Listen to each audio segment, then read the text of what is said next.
La Biblia es hermosa por su profundidad y riqueza. Al escudriñarla, encontramos respuestas a nuestras preguntas. EBN Canal 46.1 y Triunfo 96.9 FM presentan el programa El Texto Sin Pretexto con el pastor Isaac Ruiz y Daluán Nieves.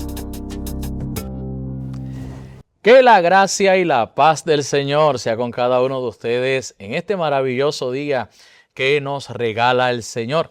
Este que te saluda es el pastor Isaac Ruiz, que te da la bienvenida a un nuevo episodio de el que tú has hecho tu favorito de todos los viernes, el que has convertido en el salón de la radio y la televisión, El Texto Sin Pretexto. Y estamos contentos porque pues podemos llegar a tu hogar, a tu vehículo, a tu trabajo o en el lugar donde te encuentres a través de Triunfo 96.9, EBN Canal 46.1, a través de las respectivas plataformas digitales, tanto de EBN como de Triunfo, de Facebook, de YouTube. Así que a través de cada una de ellas, de la aplicación de Triunfo, Dios nos permite llegar con un mensaje educativo de la palabra maravillosa del Señor. Y estamos muy contentos, pero antes de seguir hablando de por qué estamos contentos, pues les presento como siempre a nuestra hermana Daluán, que me acompaña cada semana. Daluán, Dios te bendiga, Dios te guarde. Amén, bendiciones, pastor. Bendiciones a cada uno de nuestros hermanos y le damos gracias al Señor por la oportunidad de estar aquí un día más para llevar, ¿verdad?, este mensaje, hablar de la hermosura de la palabra del Señor y aprender algo nuevo, ¿verdad? Como Eso, todo, amén. como cada día, ¿verdad? Cada viernes que estamos aquí, cada día que estamos aquí, que el Señor nos enseña cositas nuevas para que tengamos una mejor vida con Él, una vida espiritual de crecimiento. Amén. Amén. Y hay una razón, ¿verdad?, de por qué tenemos que estar contentos, ¿verdad? Amén, Nosotros que estamos sí. aquí en la producción de este programa junto a la emisora, y es que apenas estamos cumpliendo 2 años, Amén. 2 años que dimos Amén. inicio a este proyecto. Al principio, como diríamos, un poquito de incertidumbre, Claro. cómo iría todo, Como rookies. Sí, claro, cómo sería acogido por la audiencia, pero ya una vez pasado el primer año y ya habiendo llegado este segundo año, pues muy agradecidos, muy contentos de la acogida que ha tenido esta programación. Así que queremos en esta hora, antes de proseguir, agradecer a ti que nos ves, que nos escuchas, tanto a través de la emisora como a través de las redes. Gracias a cada uno de esos hermanos y hermanas que, mire, semana tras semana por ahí nos bombardean con sus preguntas, que es lo que queremos, ¿verdad?, para poder tener combustible para esta programación. Así que muy agradecidos de que hayan confiado en nosotros para poder brindar ese conocimiento de la palabra del Señor. Durante estos 2 años lo hemos hecho con mucha pasión, con mucha responsabilidad, sabiendo, ¿verdad?, que estamos a través de estos medios y que todo lo que podamos decir pues va a influenciar, ¿verdad?, ya sea positivamente o negativamente, pero gracias a Dios hasta el momento pues ha sido un programa de bendición, ha sido un programa para crecimiento espiritual y madurez en la palabra de nuestro Dios. Así que habiendo dicho esto, Daluán, ¿qué tenemos hoy? Comenzamos. Amén. Bueno, hoy continuamos con Mateo 15. Hoy vamos a trabajar los versículos del 21 al 28 y vamos a darle lectura completa. Amén. A esta parte, ¿verdad? Esta parábola de la Escritura, comenzando en el nombre del Padre, del Hijo y del Espíritu Santo. Amén. Saliendo Jesús de allí, se fue a la región de Tiro y de Sidón. Y he aquí una mujer cananea que había salido de aquella región clamaba diciéndole: Señor, Hijo de David, ten misericordia de mí. Mi hija es gravemente atormentada por un demonio. Pero Jesús no le respondió palabra. Entonces, acercándose sus discípulos, le rogaron diciendo: Despídela, pues da voces detrás de nosotros. Y respondiendo dijo: No soy enviado sino a las ovejas perdidas de la casa de Israel. Entonces ella vino y se postró delante de él, diciendo: Señor, socórreme.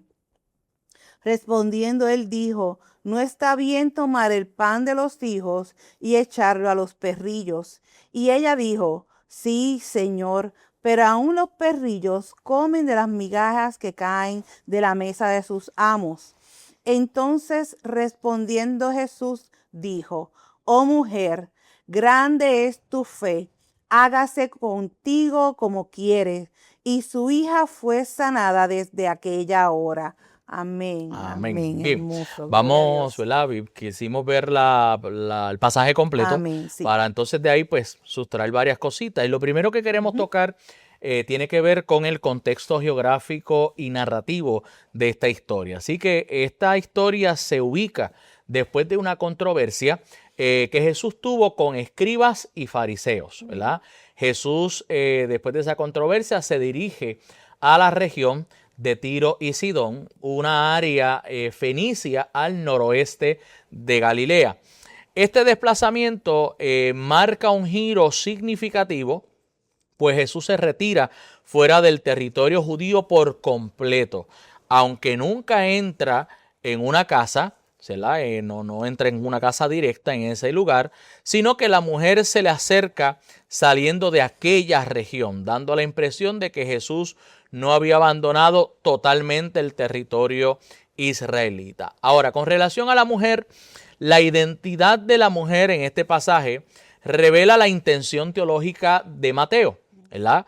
A diferencia de Marcos, que es el otro evangelio que registra la historia, identifica en Marcos la mujer como sirofenicia de origen. ¿Okay? Mateo, en cambio, la llama cananea, identificándola con un grupo étnico que tradicionalmente los israelitas estaban llamados a evitar.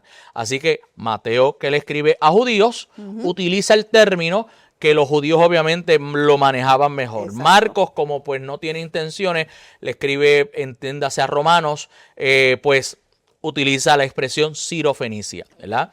Ahora, esta designación no es casual, pues el término cananea para ese entonces, y probablemente no era un término técnico actual, sino parte del vocabulario bíblico tradicional para designar al más persistente e insidioso de los enemigos de Israel en el período, ¿verdad?, veterotestamentario. En el tiempo del Antiguo Testamento, decir cananeo era mencionar a los archirrivales, archienemigos, y archienemigos de Israel. Así que Mateo tiene una intención teológica, y es que Jesús se está acercando a lo que los israelitas consideraban sus rivales eternos, y hace este acercamiento. Ahora, los cananeos eran los habitantes de la tierra que Israel conquistó bajo Josué, por lo que se podría asumir, ¿verdad?, distancia entre judíos y cananeos, porque permea esta situación histórica que se dio en el pasado. Es como, no sé si a veces, Dalvan, has tenido la experiencia de que el padre o el abuelo de esta familia se peleó con el otro abuelo de esta otra familia, y han pasado a veces 3 y 4 generaciones, y esas hasta la 4ª generación a veces no se hablan, no porque haya algo entre ellos per se, sino porque se remontan a la situación, no porque el abuelo mío o el bisabuelo mío se peleó con el bisabuelo de aquel otro, y no nos hablamos. Sí. Pues algo así es lo que predominaba aquí. O sea, vamos a decir, este resentimiento de la historia, de que estos fueron los enemigos, estos fueron los que invadieron, entonces todavía perduraba muchos años, ¿verdad? Varios siglos después de todo ese evento. Así que diferencias de etnia, de religión, de herencia y de género, pues obviamente separaban todo lo que eran las normas sociales judías. Ahora, la conducta de la mujer viola múltiples normas culturales. Exacto. Porque el comportamiento de la mujer es inaceptable dentro de ese contexto cultural. Su cultura espera que las mujeres sean reservadas en público, cuando no solo toma iniciativa, sino cuando también grita ante la demanda de Jesús. O sea, que ella empezó a gritar, ella perdió toda compostura, todo caché, ¿verdad? Exacto. Que la regla establecía. Es como cuando usted está en un lugar público y usted tiene un familiar que se conocen y allá le pega el grito, ¿verdad? Y le grita de un lugar, de un lugar al otro. Usted como que mira, como usted dice, me están llamando a mí. Pues algo así. Imagínense los que posiblemente la conocían. ¿Qué le pasó a esta mujer? O sea, perdió la compostura, el respeto, la etiqueta, como diríamos hoy. Y obviamente ella clama diciendo, Señor, Hijo de David, ten misericordia de mí.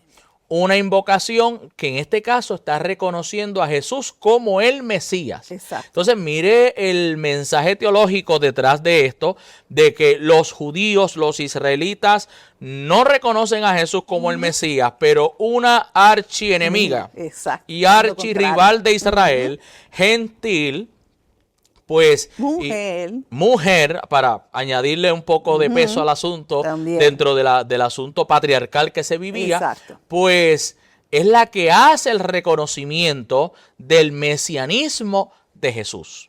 Amén. Así que esto es importante para cuando usted estudia el pasaje, ver estos detalles. Ahora, la respuesta inicial de Jesús sorprende. Jesús primero no le respondió palabra. Jesús se quedó calladito. Luego responde diciendo, no soy enviado sino a las ovejas perdidas de la casa de Israel. Solo Mateo tiene esta declaración, Marcos no la establece. Volvemos al punto. Sí. Mateo le está escribiendo a judíos, hace ese énfasis. Exacto. Marcos, pues a un romano que le interesa si Jesús vino a Israel o no vino a Israel, a un romano pues no le es de interés. Y eso siempre hay que entenderlo, hay que tener la perspectiva del escritor, cuál era su intención. Ahora, cuando ella persiste, Jesús responde, no está bien tomar el pan de los hijos y echárselo a los perrillos. ¿Verdad? Jesús utiliza, como siempre, metáforas y hay que entender que no podemos cogerlo tan literal, aunque para nosotros suena sumamente fuerte. Sí. En nuestro contexto moderno, usted lo lee y usted dice, espérate, ¿qué le pasó a Jesús? ¿Verdad? La respuesta de la mujer ante esa respuesta de Jesús, pues transforma el encuentro. ¿Por qué? Pues ella no se siente insultada, ¿verdad? Sino que le dice, sí señor, pero aún los perrillos comen de las migajas que caen de la mesa de sus amos. Así que sin negar, ella no se va en una pelea de que ustedes los israelitas judíos se creen mejores que nosotros. No, ella no entra en ese campo. Ella estaba enfocada en lo que ella quería. Si hubiese sido puertorriqueño, yo creo que la cosa hubiese sido distinta. Sí. O si hubiese sido una mujer puertorriqueña, dice, ¿qué te pasa a ti? ¿Verdad? ¿Qué tú te crees? ¿Que tú me vas a insultar? Porque no, ella no entró en esas. No, exacto. ¿Verdad? Fue sumamente sabia. Y ella no niega los privilegios de los hijos, que son los de Israel, pero le llama la atención que aún esos perrillos comen. O sea, que lo que yo necesito de ti no es que te desvivas por mí, no. Una migaja tuya es suficiente.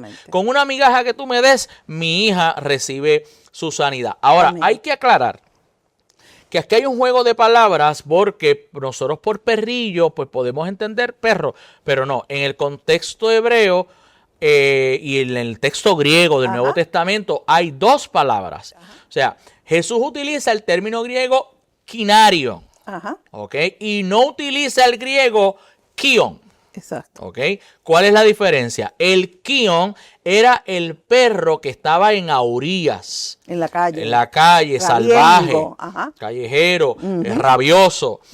Casi siempre esos perros que andaban en aurías eran bravos. O sea, eran bravos, atacaban a la gente. Se parecían más bien a las hienas. ¿Tú sabes lo que son las hienas? Sí. Que es como una especie de perro, pero son bravos, le hacen rivalidad a los leones. Sí. O sea, y se pasan, al ruidito que hace parece que se están burlando de los leones. Exactamente. Pues, tienen como una risita molestosa. Sí. Y Jesús no utiliza ese término, que era el que se utilizaba para hablar despectivamente de los gentiles, pero también se utilizaba para las prostitutas, ¿verdad? Los que se dedicaban al mundo sexual. También se utilizaba el término perros. Que en ese contexto, cuando la Biblia habla y los perros quedaran fuera, en Apocalipsis, está haciendo alusión a los que sexualmente viven en lujuria, etcétera. Se utiliza ese término perros. Ok. Así que el término perrillos o el quinarion tiene que ver con la mascota que vive dentro de la casa. Exacto. Y de eso sabemos hoy día. Sí, Porque nosotros los están bien puertorriqueños, imagínense si sabemos que ya la gente le llama a los perritos perrijos. Perrihijo y perrinietos. Y perrinietos. Yo he escuchado esos términos, a veces me Sí. sube y me baja, pero sí, yo tengo un perrihijo. Perrihijo. Un perrinieto. Ok. No, y a veces veo a la gente que le habla como si fueran humanos. Sí. Así que, En carritos y todo, con ropa y todo, y se ven encantadores, pero pues claro. bueno, hasta en los templos yo los he visto. Ahora los llevan a los templos. ok. Por lo menos en la iglesia de Dios Pentecostal, eso lo hablé con el obispo, eso Ok. todavía no está permitido, pero yo he visto Sí. en otros lugares Sí. donde llevan a la mascota porque ese es su perrijo, ¿verdad? Ok. Y lo llevan allí. Así que en ese sentido, perrillo, lo que Jesús está haciendo, más que un insulto, es diciéndole, ok, los perrillos comen de adentro, o sea, eres la mascota de la casa. Entonces Ajá. ella agarró y dice, espérate, yo no soy perro, yo soy perrillo, pues los perrillos comen en la casa. Estamos incluidos. Estamos incluidos, somos parte del clan. Exacto. Así que dame la migaja. Si la Exacto. migaja es lo que necesito, con esa migaja yo me conformo, Amén. ¿verdad? Y a lo que Jesús responde, ¿verdad? Oh mujer, grande es tu fe, hágase contigo como quiera. Y esto resalta dos acontecimientos que a mí me llaman la atención porque los dos eran gentiles. Ajá. Uno es el centurión romano, Ajá. que le dijo, yo soy hombre sujeto a autoridad Exacto. y yo mando a aquel y va. Yo no necesito que Pero tú entres a mi eso es casa, así. de la palabra que mi siervo sanará. Amén. Ese fue un romano. Y acá vemos a una sirofenicia que dice, Una cananea. una sola migaja es necesaria para que mi hija experimente la sanidad completa. Amén. ¿Verdad? Así que, y vemos ese detalle. Así que, fíjese de esto, este pasaje bíblico no termina en un enfrentamiento racial ni étnico. Y básicamente que Jesús accede a contestar la petición de esta mujer. Pero un pasaje que encierra muchas enseñanzas muy bonitas para nosotros los creyentes de saber que nadie tiene aquí las patentes del Espíritu, Eso es ¿verdad? Y lo que Dios busca es un corazón contrito y Amén. humillado, que dice la Escritura que el Señor no aborrece. Amén. ¿Ven? Gloria a Dios por eso. Amén. Vemos al contrario, ¿verdad? Vemos cómo hay una inclusión, vemos ya cómo el Señor Jesús, ¿verdad? Está presentando que la salvación es para todos. Eso, amén. Amén. Así que vamos a hablar y hablando de salvación. Muy bien, Amén. pero Vamos antes de a- entrar a la pregunta, Ok. le recordamos a nuestros hermanos que si usted tiene sus dudas, usted tiene sus preguntas, pues ¿sabe qué? Envíelas. Hay un correo electrónico que está ahí en pantalla, en su contexto 96.9@gmail.com o el número de teléfono 787-546-1620, que con mucho gusto vamos a aclarar sus dudas y sus preguntas. Pero vamos entonces a esa primera pregunta que Amén. tiene que ver con la salvación. Amén. ¿La salvación se pierde o no se pierde? Muy bien. Vamos a ver. Bien, la cuestión de si la salvación se pierde, ¿verdad? Es permanente o puede perderse, es un asunto que divide fundamentalmente la teología cristiana, reflejando dos comprensiones distintas sobre lo que llamamos la soberanía de Dios y la responsabilidad humana. La posición que sostienen algunas iglesias, entiéndase iglesias que salen, iglesias históricas que salen de la Reforma Protestante, sostienen lo que llamamos la posición de la seguridad eterna, ¿verdad? Porque sé que hay hermanos que me pueden estar escuchando de una denominación o de otra. Vamos a explicar ambas posiciones. Quienes sostienen que la elección es incondicional, defienden que Dios, habiendo elegido a los redimidos conforme a sus propósitos, que Dios obrará fielmente para preservarlos en la fe y la salvación. Esta perspectiva se apoya en declaraciones como la que hizo Jesús, de no perderé a ninguno de los que el Padre me ha dado. Todos los que ven al Hijo y creen en Él tendrán vida eterna. ¿Ok? Y el otro es la expresión de Juan 10:28, que dice, y yo les doy vida eterna y no perecerán jamás, ni nadie las arrebatará de mi mano. Entonces, el griego de esa expresión, nunca perecerán, para ellos constituye la negación más enfática posible de esta posibilidad, ¿verdad? O sea, valga la redundancia, Ajá. de que, pues, si Jesús dijo que no las va a perder, pues ninguna se va a perder. O sea, y por eso los que creen en esta posición, pues se van a que nadie pierde la salvación si es un verdadero elegido. Porque el asunto está en lo que se llama la predestinación, que para nosotros los pentecostales tenemos otra perspectiva, pero los que creen en esto, pues dicen, pues no, básicamente si eres elegido, eres salvo. No importa lo que brinque, salte, al fin y al cabo vas a ser salvo. Además, si la salvación opera, dicen ellos, por gracia, sin obras, para ellos resulta incoherente que el pecado, que es una obra, como ellos lo definen, pudiera cancelarla. Si Cristo murió por todos los pecados, pues ningún pecado puede eliminar la redención. Ahora, la posición que conocemos como la posición arminiana, ¿verdad? Salvación condicional. La otra es salvación incondicional. Esta es salvación condicional.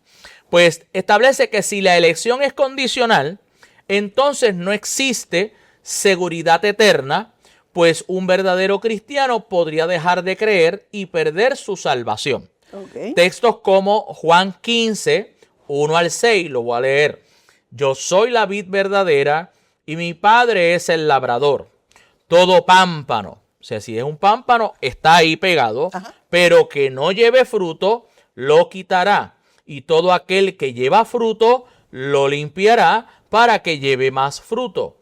Ya vosotros estáis limpios por la palabra que os he hablado. Permaneced en mí y yo en vosotros. Como el pámpano no puede llevar fruto por sí mismo si no permanece en la vid, así tampoco vosotros si no os permanecéis en mí. Yo soy la vid, vosotros los pámpanos. El que permanece en mí y yo en él, éste lleva mucho fruto, porque separados de mí nada podéis hacer. Y el que en mí no permanece, o sea, dando la posibilidad de que hay unos que no permanezcan, será echado fuera como pámpano y se secará. Y los recogen y los echan en el fuego y arden. Así que este pasaje es utilizado por las posturas arminianas porque Jesús describe ramas cortadas de la vid y quemadas, y se interpreta como evidencia de que los creyentes pueden caer de la salvación. ¿Ok? Ahora, también hay una base que está en Colosenses 1, 22 al 23, que añade una condición. Vamos a verlo. Dice, en su cuerpo de carne, por medio de la muerte, para presentaros santos y sin mancha e irreprensibles delante de él. Si en verdad, esa es la condición, si en verdad permanecéis fundados y firmes en la fe y sin moveros de la esperanza del evangelio que habéis oído, el cual se predica en toda la creación que está debajo del cielo, del cual yo, Pablo, fui hecho ministro. Así que, por un lado dice, seremos presentados santos si permanecemos en la fe. Si no permanecemos, pues, no se vista que no va. Somos cortados. Ahora, una última posición mediadora, que es la que las iglesias pentecostales históricas han asumido. ¿Por qué? Porque el pentecostalismo sale del metodismo. Y Wesley, que es el fundador del metodismo, trató de buscar un happy medium entre las dos posiciones opuestas, ¿verdad? La teología de las iglesias históricas, que incluye MI, Asambleas de Dios, Defensores, otras iglesias, Mission Board, integra elementos de ambas perspectivas, afirmando por un lado la soberanía divina como y también afirmando el libre albedrío. Desde este enfoque, la salvación se recibe y se mantiene por fe, mientras el creyente permanezca en confianza en Cristo. No debe temer su pérdida, aun cuando cometa errores, ¿verdad? Los pequeños errores que podemos cometer. Sin embargo, el pecado continuo Exacto. y deliberado Exacto. es el que daña la fe. Porque entonces hay un pasaje que dice, hijitos míos, estas cosas os escribo para que no pequéis. Pero si pecamos, si tenemos un ups, abogado tenemos para con el Padre. Amén. Y esa es la perspectiva que rige las iglesias pentecostales. Okay. O sea, tiene de ambas posturas, hace una postura única. En síntesis, la divergencia refleja cómo cada tradición pondera la iniciativa divina frente a la responsabilidad humana. Los calvinistas, por un lado, enfatizan la preservación garantizada. Los arminianos subrayan que la fe debe mantenerse activamente.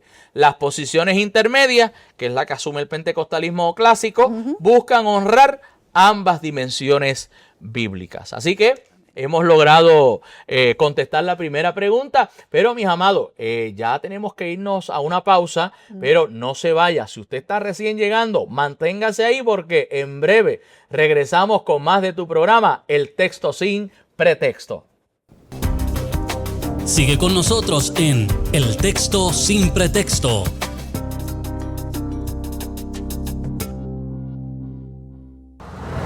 Los grandes cambios no comienzan con multitudes, comienzan con una decisión. La decisión de creer, de levantarse, de marcar la diferencia. Hoy vivimos tiempos que necesitan jóvenes con valores, con carácter y con una visión que transforma su entorno.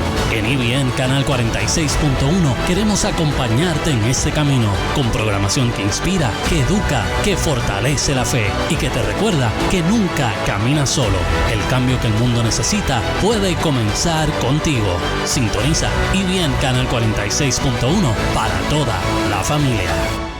Dios te bendiga, te habla el pastor Isaac Ruiz. Y su hermana Dalwan Nieves.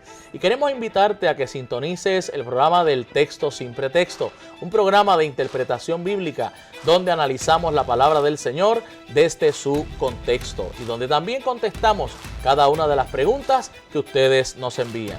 ¿Y cuándo se transmite? Este programa se transmite todos los viernes a la 1 de la tarde a través de IBN Canal 46.1 y Triunfo 96.9 y a través de cada una de las plataformas digitales. Así que te esperamos en nuestro próximo programa del Texto Sin Pretexto. Bendiciones. Ya regresamos con más de El Texto Sin Pretexto.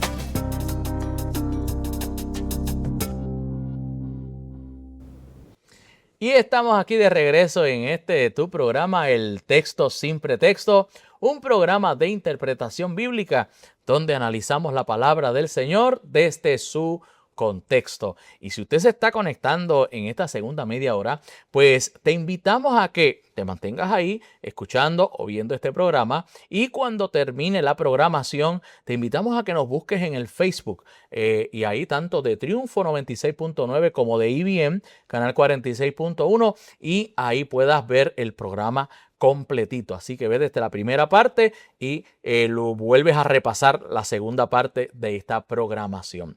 Y Dalwan, usted sabe que siempre enviamos algunos saluditos a ciertas personas que siempre nos ven, que son fieles, que nos escuchan o que nos ven. Así que, ¿a quién tenemos por ahí? Pues mira, tengo de la institución carcelaria a unos hermanos, ¿verdad? De la 501 sección 1A en Bayamón, el hermano Rafael Ruiz Cueto, el hermano Gabriel Ayala y el hermano Eugenio Martínez Cosme. Muchas bendiciones, gracias por estar conectado con nosotros y que sea de bendición para su vida. ¿Y a quién más tenemos? Amén. Y acá tenemos, pues tengo que mencionarla, mi amada esposa, que ella está ahí fiel siempre sierva. conectada, Besalí Vadillo, a mi suegra, que Dios te sabe, esa es mi segunda madre, Milagros López, a Vali Mayra, que es de las fieles, a María S. Figueroa, que también está presente, siempre dice presente ahí. Nuestra amiga María, amén. Así que, y a cada uno, ¿verdad? De los que también nos ven, pero mira, no anotan por ahí, no escriben en las redes nuestros saludos, nuestras bendiciones sobre ustedes de parte del Señor. Y si usted nos está viendo de alguna parte fuera de Puerto Rico, déjenos saber, Amén, ¿verdad? claro. Sabemos que hay personas desde Florida, Orlando, tenemos personas en Carolina del Norte, del Sur, de Nicaragua, de Ecuador, de Colombia. Déjenos saber desde dónde usted nos está viendo para también tener un seguimiento del avance, hasta dónde Amén. Dios nos está Sí, permitiendo eso nos llena de mucho llegar. contento, ¿verdad? Nos llena de alegría. Satisfacción, Amén. exacto, y de gozo de que el Amén. esfuerzo que se está haciendo en este lugar, pues está cruzando este 100 por 35 de este terruño borincano y está llegando a otros lugares y a nuestros hermanos que están allá en la 501, me dijiste, ¿verdad? Sí, la 501 Pues sección 1A. nuestro abrazo, ¿verdad? Nuestro aprecio, nuestro respeto y qué bueno que pues podamos ser de bendición. Dalvan, tú Amén. sabes que también siempre traemos alguito por ahí. Sí, vamos a ver qué tenemos Pues hoy. mire, hoy tenemos por aquí la Biblia ilustrada de la Tierra Santa. Oh, Para aquellos que, ¿verdad? Los que no hemos ido a Tierra Santa, Sí, pero nos gusta viajar a través de las imágenes, pues mire, esto es una Biblia que tiene un total, dice por aquí, de más de 1200 imágenes de la Tierra sí, Santa. se nota aquí adentro, aquí Ay, que hay muchas hay láminas mucha por ahí. imagen, hay Sí, mucha lámina, ¿verdad? muchas, sí. Básicamente lo que va haciendo es que va enlazando los pasajes bíblicos con lo que se está describiendo y presenta una imagen de ese lugar, ¿verdad? Así que, y tiene, ¿verdad?, otras tantas ayudas y otros recursos para aquellos que entonces les apasiona poder conocer estos lugares, que sabemos que un viaje a Tierra Santa, pues, no sale muy barato, ¿verdad? No, y las cosas no están muy y hay tranquilitas crisis, por allá, ¿verdad? así que La cosa está un poquito hostil allá en el ambiente del Medio Oriente, pero, ¿verdad? Si un día la cosa baja y Dios le da la Amén. bendición de viajar, Amén. amén. Así que, pero viaje a través de esta Biblia. ¿Y dónde usted la puede conseguir? La puede conseguir aquí en la librería pentecostal Mispa, en el primer piso de las oficinas centrales de la Iglesia de Dios Pentecostal, frente a la carretera 177, aquí frente al Banco del Señorial, Banco Popular. Así que ahí están las oficinas, al ladito de los edificios de hospedaje de la Universidad Interamericana, Intermetro. Así que estamos ahí, ¿verdad? Si usted no sabe ubicar dónde está la Iglesia de Dios Pentecostal, ya le dimos ahí la clave para que llegue. Y mire, ahí está nuestro pastor, el gerente Antonio Casio, que con mucho amor, con mucho cariño lo va a recibir y le va a dar un cariñito y una bendición para que usted se vaya con gozo y se lleve y otros recursos necesarios para el estudio de la palabra del Señor. Amén. Amén. Pero vamos a seguir con la pregunta. Amén. Ok, estamos hablando de la salvación. Sí. Si se pierde o no se pierde. Eso es así. Y entonces dice, si Ezequiel 18 al 24 indica que sí se pierde. Ok. Vamos a ver. Si está hablando de la salvación, pues vamos a hablar sobre el asunto. Vamos primero a leer el pasaje. Es un poco largo, pero quiero leerlo para que tengamos la perspectiva. Este pasaje dice, su padre, por cuanto hizo agravio, despojó violentamente al hermano e hizo en medio de su pueblo lo que no es bueno. He aquí que él morirá por su maldad. Y si dijereis, ¿por qué al hijo no llevará el pecado de su padre? Porque el hijo hizo según el derecho y la justicia, guardó todos mis estatutos y los cumplió, y de cierto vivirá. El alma que pecare, esa morirá. El hijo no llevará el pecado del padre, ni el padre llevará el pecado del hijo.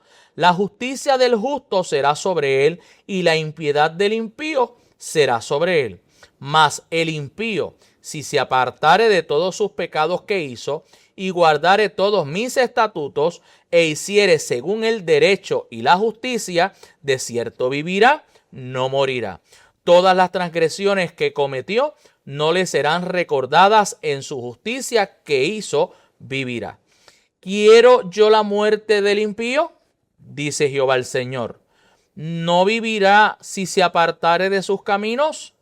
Mas si el justo se apartare de su justicia y cometiere maldad, e hiciere conforme a todas las abominaciones que el impío hizo, ¿vivirá él? Ninguna de las justicias que hizo le serán tenidas en cuenta, por su rebelión con que se prevaricó y por el pecado que cometió, por ello morirá. Ok, un poquito larga, pero para tenerlo en perspectiva. Sí. Vamos a ver. Ezequiel 18 al 24, presenta un argumento teológico sobre la responsabilidad individual y el juicio divino, pero requiere también cierto cuidado interpretativo para aplicarlo correctamente a la cuestión de la salvación en términos cristianos. Okay. Eso es lo importante que tenemos que poner. Primero es que el capítulo 18 de Ezequiel responde a una acusación de injusticia divina.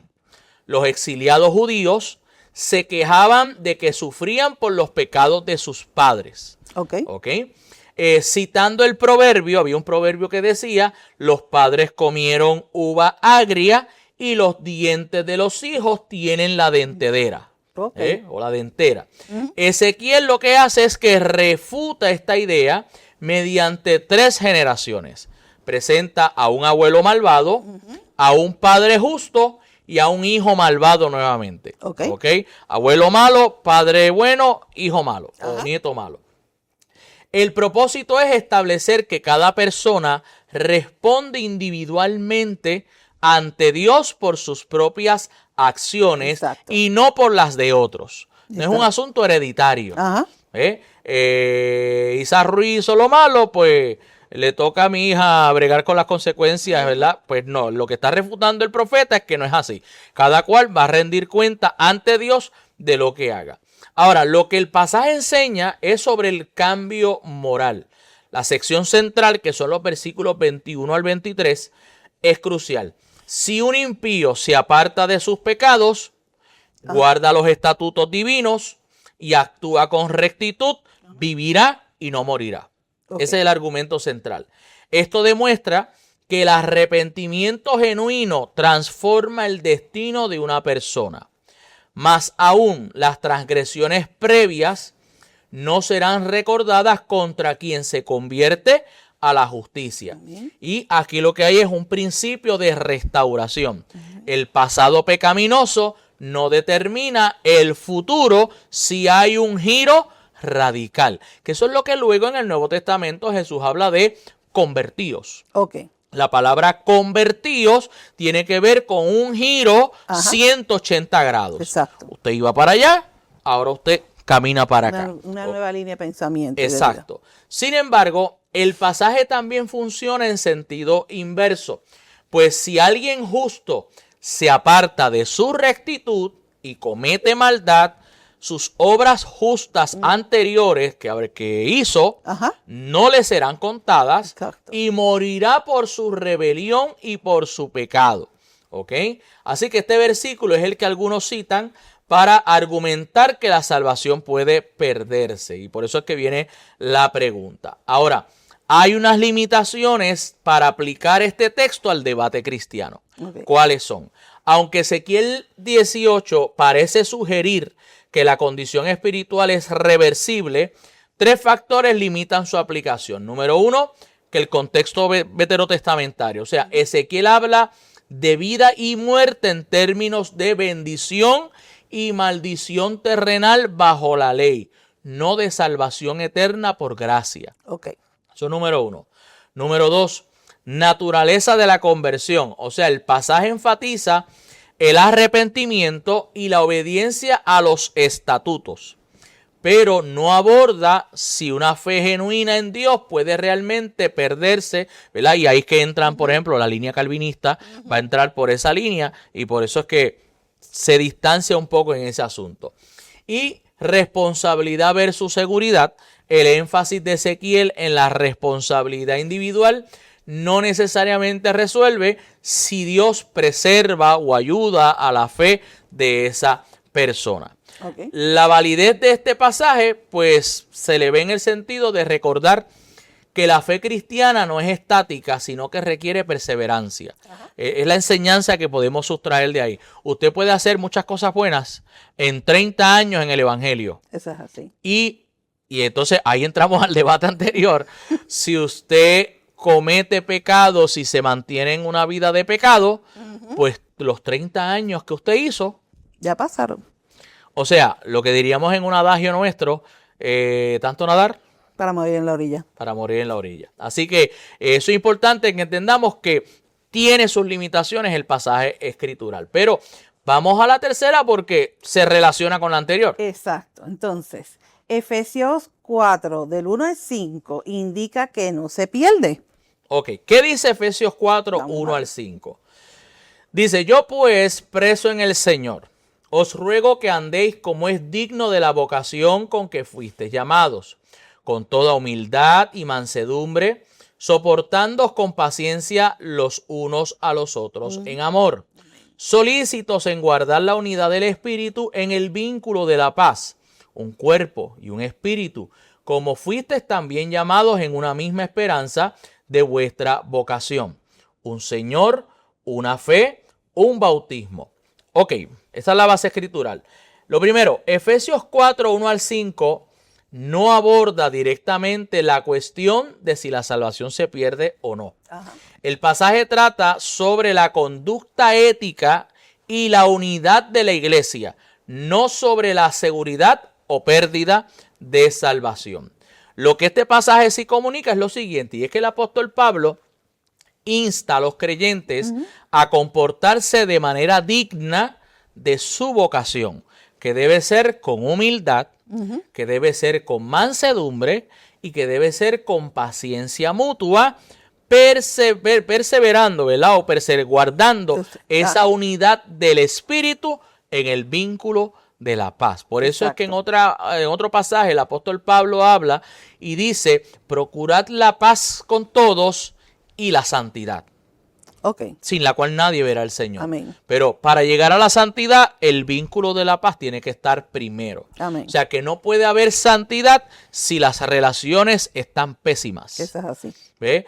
Si usted no me soporta al hermanito ni en pintura, y usted me dice, pastor, es que yo lo mastico pero no me lo trago, ¿verdad? Dicho polerino muy usado en Puerto Rico. Pues hay que hacer un análisis de dónde está su espiritualidad y su nivel de vida cristiana, ¿verdad? Porque no puede decir que usted me adora a Dios y brinca y salta en el culto, pero no tolera ni soporta al hermano. Acordémonos que en el cielo no va a haber parcelas. Eso es así. ¿Ok? El Señor no va a tener niños mimados y no tiene nietos. Eso es así. Así que eso somos nosotros acá.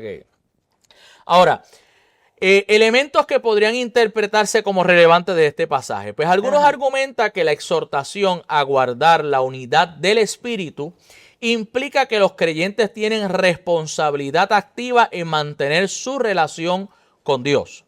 Si la salvación fuera completamente segura, sin importar las acciones posteriores, ¿por qué el apóstol Pablo instaría a esta vigilancia? Porque el ser humano tiene que vigilar si todo depende de la gracia irresistible, ¿verdad? Y lo que otros términos que se utilizan en las iglesias históricas que creen en esta postura.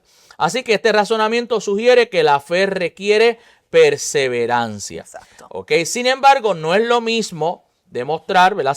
Tratando de ser lo más objetivo con el tema, demostrar que la salvación se pierde, pues ahí tenemos el otro debate que ya lo trabajamos en la primera pregunta. Ahora, la conclusión de Efesios 4, 1 al 5 es que es más valioso para entender la ética de la vida cristiana que para resolver el debate de seguridad eterna, ¿verdad? En ese debate, acordémonos, no jalemos un texto por los pelos. Exacto. Y no saquemos el texto de su contexto para formar un pretexto. Así que enfatiza responsabilidad, perseverancia, pero no proporciona evidencia concluyente sobre si se pierde o no se pierde. Exacto. No es lo que se está tocando ahí. Ahora vamos a la última de nuestras preguntas. ¿Podría explicar 1 Corintios 10, 13? Muy bien. Este pasaje dice lo siguiente. Dice, no os ha sobrevenido ninguna tentación que no sea humana, pero fiel es Dios, que no os dejará ser tentados más de lo que podéis resistir, sino que dará también juntamente con la tentación la salida para que podáis soportar. Bien, 1 Corintios 10:13 es un pasaje de gran consuelo que aborda la naturaleza de la tentación y la fidelidad divina ante ella. Amén. ¿Cuál es el contexto? Es una advertencia a través de ciertos ejemplos históricos. Pablo comienza recordando que los israelitas experimentaron bendiciones espirituales similares a la de los corintios. ¿Okay? Fueron bautizados, comieron alimento espiritual, ¿verdad? Les cayó maná, después codornices, bebieron de la roca espiritual que era Cristo, pero Dios no se agradó de la mayoría de ellos, quienes cayeron en el desierto. O sea, Dios le dijo a Moisés, mira, toda esta gente yo lo voy a eliminar. Moisés sacó el pecho de misericordia y dijo, si tú los matas a ellos, ráeme a mí del libro de los vivientes. Y Dios le dijo, yo tendré misericordia de quien yo quiera tener misericordia. ¿Verdad? Ahí está esa famosa expresión que surge ahí. Ahora, estos eventos funcionan como ejemplo para que los creyentes no codicien cosas malas. 1 Corintios 10, 1 al 12. Por eso es que hay que leer el contexto. Pablo enumera los pecados específicos que causaron su caída. ¿Cuál fue? Idolatría, fornicación, tentación de Dios. Y que es tentar a Dios es tratar de decir, ¿sabes por qué Dios no hace esto? Eso es tentar a Dios. Y la murmuración. Que algo que yo siempre he dicho es que uno de los pecados que más abunda, quisiera que no, ¿verdad? Pero que más abunda a veces en el pueblo de Dios es el pecado de la murmuración. Lo vemos en el Antiguo Testamento, que vemos a la hermana de Moisés, que murmura, y Aarón también murmura, y esto lo tocamos en un programa. ¿Por qué la lepra le cayó a ella y a él no? Porque el texto declara que la que instó a que los demás murmuraran, o sea, la que movió al corillo, fue ella. Y por eso, porque las definiciones de las acciones en hebreo están en femenino. Así que ella fue la instigadora, la cizañera, como decimos en Puerto Rico, ¿verdad? Y a veces la gente se jacta sucede mucho. De que no pecan como los que están en el mundo, no fornican, no adulteran, no hacen esto, no hacen lo otro, pero como decía ayer en una de las iglesias que estaba, es que la diferencia es que pecamos distinto. Tal vez no hacemos estos tres grandes pecados capitales, porque a veces siempre mencionan tres. Estos tres grandes pecados capitales, pero hay otros pecados, como dice Santiago, que la lengua es una pequeña chispa que enciende un gran bosque. Y a veces hay muchos bosques eclesiásticos incendiados. ¿Por qué? Por la intención de dos o tres. Usted sabe la cantidad de testimonios dañados, de reputaciones, de calumnias, de difamaciones. ¿Por qué? Por una murmuración. El asunto es que la gente tiende a decir, no, pero es que si el río suena, es porque agua trae. Es porque agua trae. Entonces, pues si ya eso se dice, y cuando aún después se prueba que eso es totalmente falso, queda la duda. Queda esa incertidumbre, ¿lo habrá hecho, no lo habrá hecho? O sea, y es uno de los pecados que más daña el cuerpo de Cristo. Por eso, ante todo, mire, si usted no está mejor, mire, váyase en oración.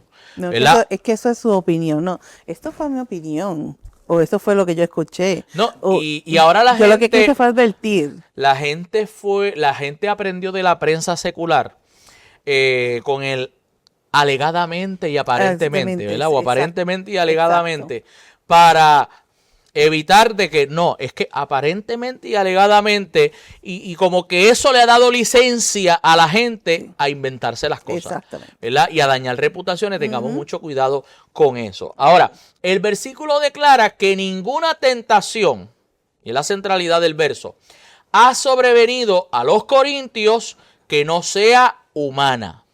¿Ok? O sea, no es una tentación extraterrestre. Que ya le da en otro planeta, no. Es a lo que le sucede a todos los terrícolas que viven en el globo terráqueo. ¿Ok? Y que Dios es fiel y no permitirá que sean tentados más allá de lo que puedan resistir. Sino que proveerá juntamente con la tentación. Significado de esto.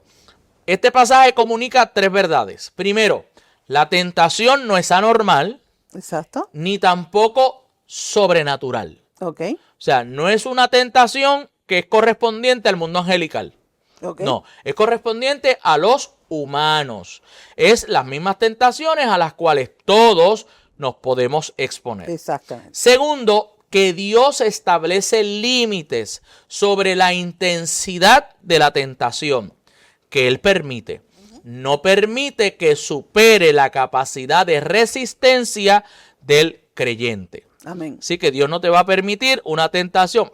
Si caemos, pues tenemos que hacer un análisis de qué cosas dejé de hacer. Exacto. ¿Verdad? ¿Qué disciplinas espirituales? O como ahora está de moda las peleas espirituales, la guerra espiritual. Mire, la Biblia habla de resistir. No habla de usted irse a pelear. Y la gente no, que vamos a pelear contra el diablo. La gente habla de resistir. Amén. Jesús lo resistió en ayuno y oración. Exacto. O sea, y el llamado es a resistir. No se ponga a pelear, no se ponga a meterse al campo enemigo. No, porque el Señor me mandó para allá y usted salió de esa vida, usted salió de ese tipo de actos pecaminosos. No se exponga. Hay que ser sabio.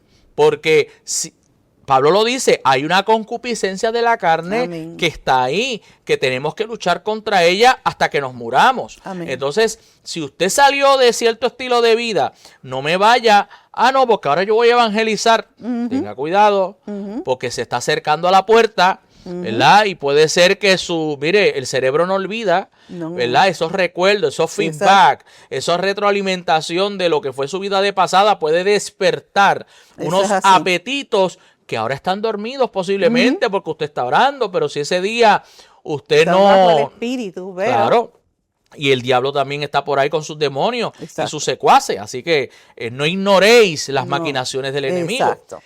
Tercero y crucialmente, Dios no solo fija límites, sino que activamente proporciona una salida, una vía de escape junto con cada prueba. Amén. La palabra griega traducido por salida es éxodos. Okay, o sea, la palabra éxodo, Amén. ¿verdad? Que sugiere un camino de escape, una alternativa que permite evitar caer en el pecado. Amén. O sea, que posiblemente usted está mirando, mira, antes de yo haber caído en eso, me llamaron, o pasó esto, o sea, algo Dios hizo que te estaba llamando la atención. Acuérdese que en nosotros mora el Espíritu Santo. Amén. Y el Espíritu Santo quiere que, no mire para allá, cambia de canal. Exacto. Cambia de sintonía. Estás mirando para el lado que no es. Te estás enfocando en lo que no debes. Amén. Entonces, y puede ser que hayamos ignorado ese llamado de atención, ese redarguir del Espíritu Santo. Ahora, relación con la seguridad espiritual, que le hemos hablado bastante. Sí. Este texto pues no aborda si la salvación se pierde o no se pierde. Lo que sí establece es que Dios es fiel. Amén. ¿Verdad? Por un lado enfatiza la responsabilidad humana. El creyente debe soportar, pero dentro del marco de la capacidad que nos da Dios. Amén. Para luchar, ¿verdad? Espiritualmente. Pero, mis amados, se nos ha ido el tiempo. Aquí el tiempo se va rapidísimo. Pero, Dalwan, unas últimas palabras antes de entregar este tiempo. Pues como siempre, le digo, recuerden que nada ni nadie mejor que Dios. El Señor es fiel, el Señor está siempre pendiente de sus hijos y aquellos que no le conocen, vengan a Él. No hay mejor decisión, así que, ¿verdad? Busquen una iglesia, congréguense y sirvan al Cristo en espíritu y en verdad. Y que tengan un hermoso fin de semana. Amén. Así que agradecemos por su fiel sintonía y le estaremos esperando la semana que viene en otro episodio. Pero antes de irnos, siempre le deseamos que la gracia y que la paz del Señor que sobrepasa todo entendimiento sea contigo, con los tuyos, hoy, mañana y siempre. Así que la semana próxima vendremos con otro episodio de tu programa El Texto Sin Pretexto. Bendiciones. Amén. EBN Televisión y Triunfo 96.9 FM presentaron al pastor Isaac Ruiz y Dalwan Nieves en El Texto Sin Pretexto. Puede enviarnos su pregunta, duda o comentario a nuestra dirección electrónica en su contexto 96.9@gmail.com. Regresamos la próxima semana en El Texto Sin Pretexto.